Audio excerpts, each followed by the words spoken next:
Muchas voces, nuestra historia, hoy en una nueva emisión por el 7 de junio, Día del Periodista.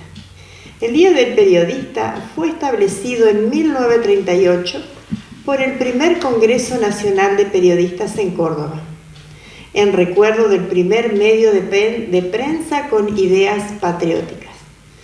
El 7 de junio de 1810, Mariano Moreno fundó La Gaceta de Buenos Aires, primer periódico independentista. En aquellos tiempos, aquellos hombres creían que era necesario anunciar al público los actos oficiales, las noticias locales y las del exterior. Sus primeros redactores fueron Mariano Moreno, Manuel Belgrano y Juan José Castelli. Hoy nos encontramos con Nora Beatriz Jacobi, periodista muy conocida de nuestro periódico semanal Paralelo 32. ¿Cómo estás, Nora? Queremos en esta oportunidad que nos cuentes, muy reconocida en el periódico, ¿cómo fueron tus inicios en esta profesión? Muy buenas tardes. Bueno, yo terminaba el secundario y ya estaba haciendo mis primeras incursiones como en aquella época en una cuestión laboral, ¿no?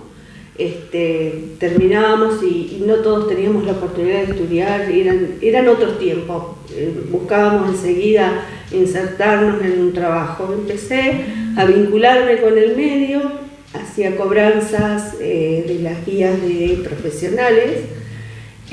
Posteriormente fui convocada para un suplemento de fin de año. Paralelo hacía suplementos tapa color en los años 78, donde hacía un resumen de fin de año, y a partir de ahí empecé a trabajar mediodía hasta el mes de julio del año 79, donde aparece un nuevo producto también impulsado por Luis Jacobi, que es el director hasta el día de hoy de este medio, que nació el 1 de julio de 1972, que se llamó El Mensajero Agropecuario. Era un producto muy parecido a lo que muchos conocieron como la Marcha Agraria, trataba temas rurales y se distribuía al campo, salía una vez al mes, se distribuía vía postal, pero fue una tirada muy importante de ejemplares que llegaban gratuitamente a una infinidad de lectores a través del correo argentino. Eso demandaba mucho trabajo y ahí empecé a trabajar todo el día. Y así fue que seguí haciendo incluso producción publicitaria. Eso demandaba asesorar y ayudar a los clientes en la elaboración de los textos. Se ve que andaba bastante bien, que me fueron proponiendo otras tareas.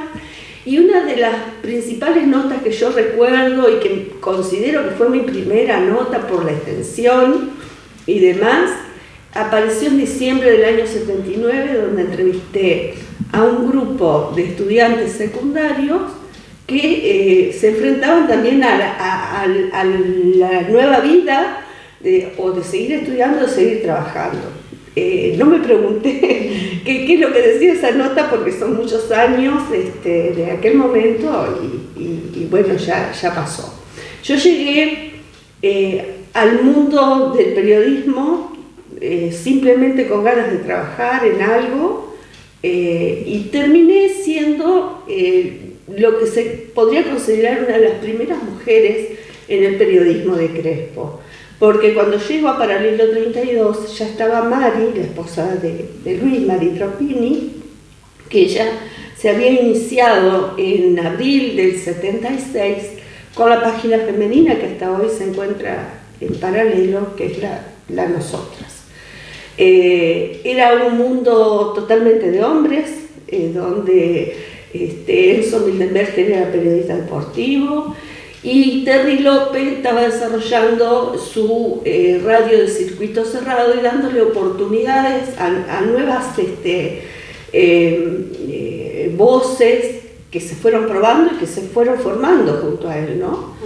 Bueno, yo empecé así tímidamente, despacio, escribiendo, y desde ahí me fui introduciendo en toda esta realidad que vivía la ciudad y que uno de su vida de estudiante no conocía, y la verdad es que terminé descubriendo una linda vocación y creo que desarrollé una carrera interesante, totalmente empírica, recurriendo al libro, leyendo, y bueno, siempre con el aporte de la dirección del medio, ¿no?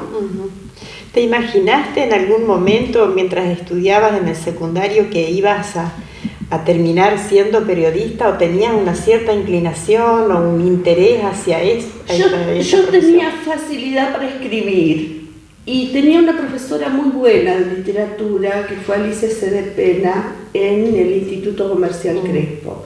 En épocas donde las descripciones, las redacciones eran moneda corriente, que no sé si hoy eso todavía sucede, ¿no? Pero era moneda corriente. Nosotros todas las semanas teníamos dos días de clase, y para cada clase en el último año del secundario teníamos que llevar una producción hecha. Entonces, eso fue un lindo desafío. Y nunca me imaginé siendo periodista, porque es más, se empezaba en esos años con los test vocacionales, y a mí me había dado para ser contadora pública. Contadora, digamos. Así que bueno, totalmente. Igualmente creo que ese perfil lo pude desarrollar dentro del periodismo, llevando adelante algunas notas vinculadas a lo económico, a lo que eran las valoraciones o las de precios, que nosotros yo durante 30 años hice un relevamiento de precios de distintos productos, de la canasta familiar, de productos de limpieza, de higiene personal, que en cierta manera nos permitían medir la inflación que se venía produciendo. Tuvimos muchos años de inflación. Y bueno, eso durante 30 años lo fuimos realizando, ¿no? Después las mediciones de las canastas de útiles escolares, desde el ingreso a un primer año, de las canastas navideñas. Entonces creo que por ahí lo canalicé a esto, pero nunca me imaginé que iba a estar en el periodismo. Bien. Bueno, empezaste de muy jovencita y después te casaste. Sí, 17 años. Sí, a los 23, muy cerca de cumplir 24 años fue que nos casamos. Y bueno, ahí ya empezó otra historia. Empieza otra historia, llegan los hijos. ¿Y cómo pudiste desarrollar esta tarea, seguir desarrollando esta tarea, desempeñando dos roles, como madre y como periodista también a la vez?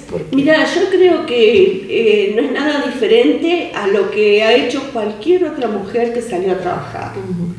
Siempre uno necesita el respaldo de la familia. Mi esposo siempre colaboró, fue un padre muy presente. En algunos momentos tuve la ayuda de mi mamá, tuve también la ayuda de algunas chicas que uno iba contratando, y lo que parecía que se derrumbaba el mundo porque los chicos eran seguidos, terminó siendo una suerte, porque cuando ellos crecieron dio la posibilidad de que uno prescindiera de ciertos auxilios, ¿no es cierto? Y bueno, qué sé yo, hoy no me doy cuenta que pasó todo eso. Claro, sí. No hay imposible, pero se hace difícil. Se hace difícil porque en esa época no teníamos de pronto la comunicación que hay hoy. Sí. No había demasiados medios de movilidad, no existía un remis, los teléfonos eran muy escasos, no existía el celular. En algunas circunstancias le hacía venir a mi mamá caminando desde la punta del Barrio Azul hasta acá para cuidar a mis chicos. Claro. Durante todos estos años tuviste muchas coberturas, cubriste mucho. ¿Hubo alguna nota que te impactó más que otra que te tocó escribir?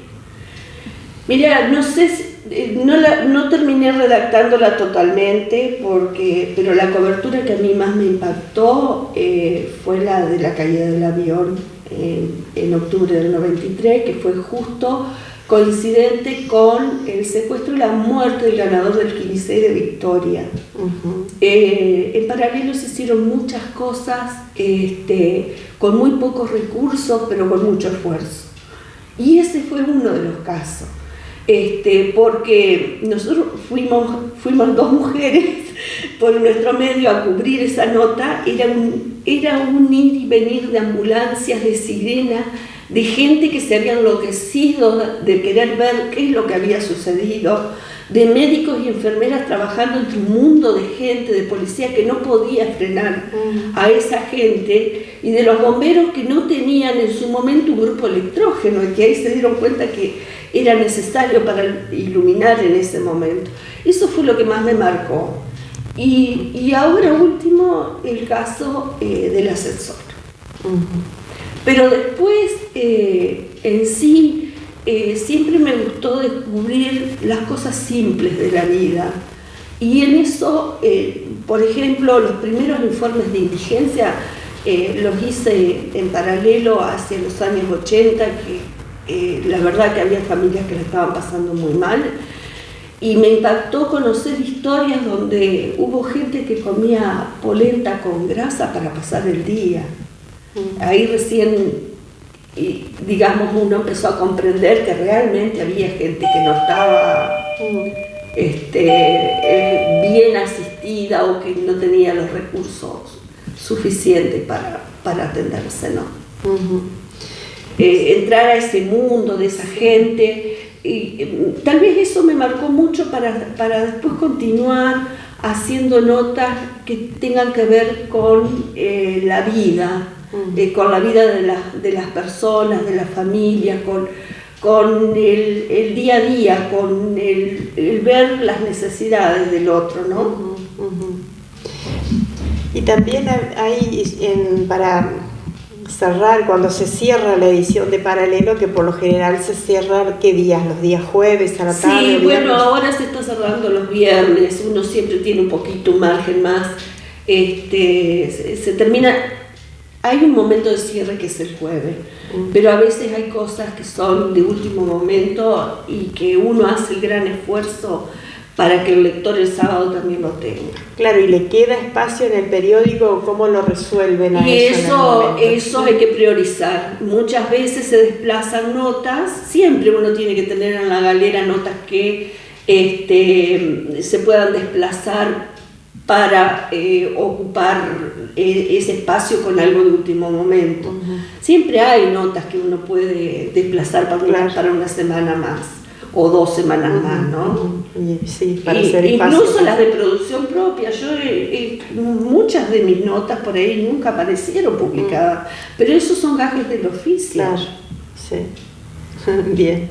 En esto lo que uno tiene que priorizar es el interés general de la comunidad, lo que está esperando la comunidad del medio. Entonces, si hay algo de último momento, un accidente, que generalmente es lo que más sensibiliza y moviliza, o bueno, no sé, algún fenómeno, y eso tiene que tener cabida porque el lector lo está esperando. Debemos conocer muy bien qué espera de nosotros el lector, ¿no? Seguramente has afrontado muchos cambios con la tecnología desde que empezaste hasta el día de hoy, ¿no? La tecnología, ni hablemos de la tecnología. Yo empecé escribiendo una letrera 32, que fue la primera máquina de escribir de Paralelo. Después tuvimos una Remington y una Olivetti, y escribíamos los originales a máquina y los despachábamos a imprenta, donde en un linotipo que está en el museo, en una anterior y después en esta que está en el Museo Municipal del Centenario, se terminaba de formatear las líneas para armar los textos, ponerlos en columnas y sacar la impresión del periódico. Bueno, después llegaron las computadoras. El teléfono siempre fue un aliado. Recordaba Luis el día de la despedida, mía en paralelo, que había sido beneficiado con uno de los pocos teléfonos que hubo en Crespo para iniciarse con el medio, ¿no? Y llegaron las computadoras, primero las Apple, donde usábamos el disquete. En el disquete, y era otra forma de pensar delante de la computadora. Y el disquete viajaba, en lugar del papel escrito a máquina, viajaba el disquete a imprenta, donde se bajaban después los textos. Después llegó el CD, y viajaba el CD. Y por último, empezamos directamente a diseñar nuestras propias páginas en programas de diseño, PageMaker, InDesign ahora, últimamente es el otro programa que se utiliza mucho, las publicidades por otro lado, lo compaginamos totalmente, se compagina totalmente.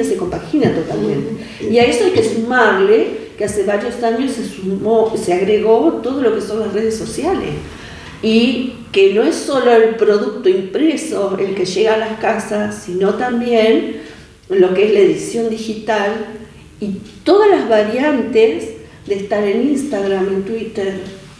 Bueno, eso ha requerido, por ahí ya es una tecnología que no entré a dominar del todo, especialmente lo de las redes sociales, pero es lo que hoy hay y requiere de una ocupación casi permanente. Sí. O sea que también mucho aprendizaje. Mucho aprendizaje, yo digo que es una profesión que a mí no me permitió aburrir nunca, claro. Por un lado. Y por otro lado, aprendí cosas que a lo mejor no hubiese aprendido en otro momento de la vida. Nunca me imaginé que había una nota por un celular, por WhatsApp. Claro.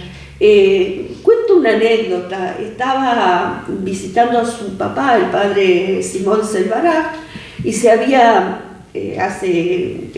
cuando se hizo el cambio de la Virgen de Luján, de un sector del acceso, cuando se hizo el nuevo acceso a Alfonsín, hacia el lugar donde está emplazado ahora, y él estaba visitando a su padre en la India, y desde el WhatsApp pude hacer la nota con él de que quién había restaurado esa imagen y que dónde estaba esa imagen, porque había preocupación de que esa imagen no estaba más en la capilla donde había estado y que qué estaba sucediendo con esa imagen. Así que eso solamente la tecnología. Nunca me imaginé que iba a poder hacer eso. Cuando fue el caso de Mara Olman, la nena que estuvo internada casi un año esperando un trasplante de corazón, con el papá nos comunicábamos de forma casi permanente, y las notas las podíamos hacer por WhatsApp.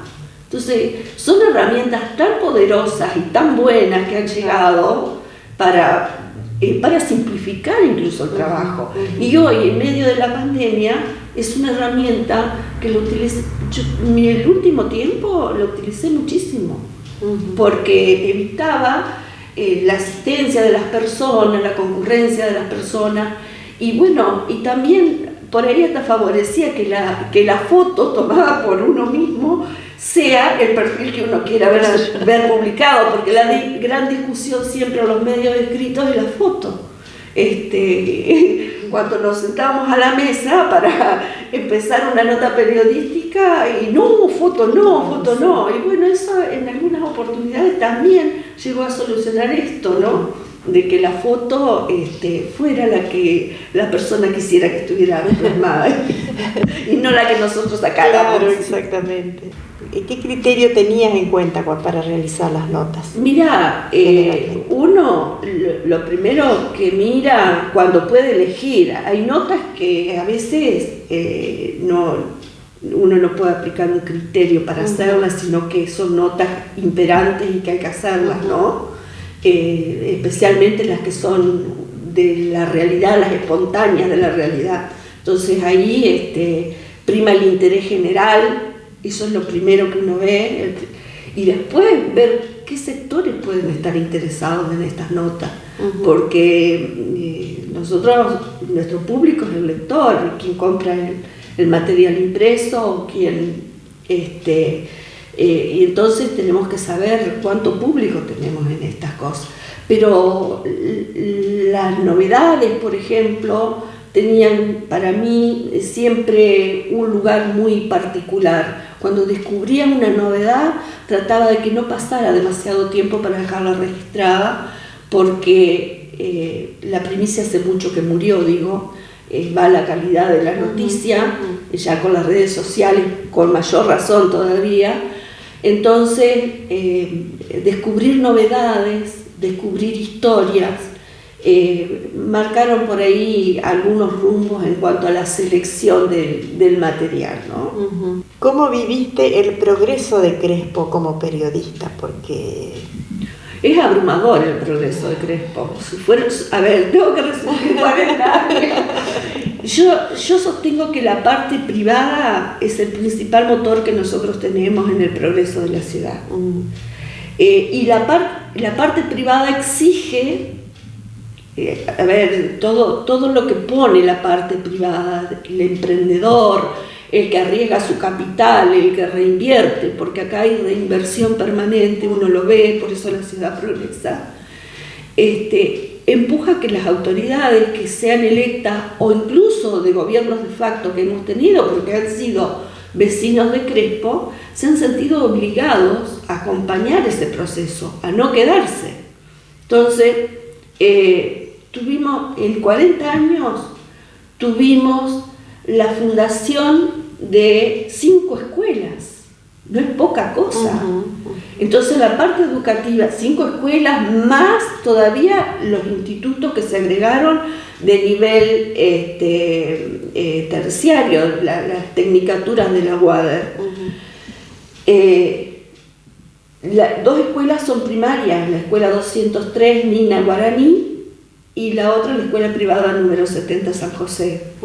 Después la escuela secundaria número 60 Bicentenario y la escuela 74 Profesor Walter Einze, que lamentablemente nunca fue inaugurada, ¿no?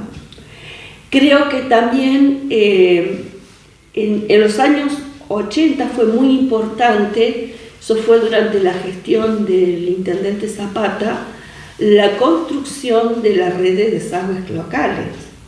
Nuestro parque industrial no existía. Creo que en el 82 fue cuando Modesto Zapata se venía hablando del parque industrial y discutiendo, incluso hubo un proyecto que el parque industrial iba a ser donde hoy está el Parque del Lago, y se generó una visión oportuna de que estaba muy cerca de la ciudad, ¿no? Y se compraron campos un poco más distantes. Fue creo que en el 82 donde Modesto Zapata hace esa inversión con fondos municipales, y en el año 86 ya hubo una empresa que necesitaba instalarse, que fue Santa Isabel. En abril del 86, durante la gestión de Héctor Seri, se presentaron los dueños de Santa Isabel a pedir un lote, y eso fue para mí el motor de todo esto que tenemos hoy. Son 35 años atrás, ¿no? Pensando en instalarse, demoraron un poco más la obra se empezó en el 86, a mediados, fines del 86, demoraron un poco más en instalarse, pero ese mojón creo que fue muy alentador para que otros se animaran. Vimos el surgimiento de otra iniciativa, que es una fábrica de huevo líquido y en polvo. En el aspecto cultural, Crespo no tenía nada. Aparece el IMEFA, había grupos musicales que armaban los propios músicos, la gente que le gustaba la música, pero no teníamos la oportunidad de aprender un instrumento. No había la oportunidad de aprender danzas folclóricas. Algunas academias abrían, al poco tiempo cerraban. Y MEFA creo que abrió la mente a la cultura. Y hoy lo vemos con los centros culturales en varios lugares. Sí. El tema de que se le haya dado una oportunidad también a las familias a través de un centro comunitario, de poder enviar a sus hijos mientras su mamá fuera a trabajar y que recibieran una atención temprana y primaria de la salud, donde todos los gobiernos que pasaron hicieron algo por mejorar el lugar. Y hoy tener 3 jardines maternales, yo creo que habla también del progreso también en la parte humana, más allá de que los comercios fueron instalándose cada vez más comercios, nuevos comercios. Creo que todas las gestiones de gobierno estuvieron obligadas a hacer algo por la ciudad. Las 100 cuadras de asfalto que tal vez costaron pagar y que fueron pagadas durante varios años, creo que en el 2015 recién se terminó de pagar ese crédito, y hoy uno ve que realmente permitió que se conecten los barrios y también instituciones importantes, la Capilla San Miguel, el centro comunitario que no tenía pavimento. Bueno, hizo un circuito importante y hoy a la gente que vive en los barrios le resulta más fácil pagarse una obra de pavimento y seguir conectándose a ese lugar. Entonces fue mucho el progreso. Ahora yo sostengo que acá el impulso principal es del privado. Nosotros hice un informe, hacíamos en paralelo los informes de los índices de construcción. Creo que tengo más de 20 años haciendo esos informes. Y en el 2014 o 2015 fue lo de los créditos Procrear. Sumaron muchos metros los créditos Procrear a la ciudad, pero significaron solamente un 15% del total de la iniciativa privada en materia de construcción. Eso nos da un parámetro de lo valioso que es la reinversión que hace nuestra gente. ¿Has notado cambios más allá de los avances de la tecnología y todo en el periodismo? Fue todo en evolución y en progreso. Hoy hay que tener mucho cuidado con la incidencia de las redes sociales. Hay que saber qué seleccionar, ¿no? Antes me parece que era un poquito más fácil.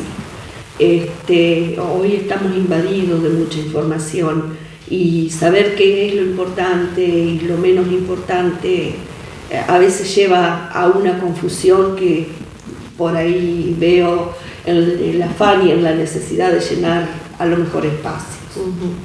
Bien. ¿Qué consejo le darías a estas nuevas generaciones de periodistas que se vienen? Bueno, yo creo que no me corresponde a mí dar ningún consejo.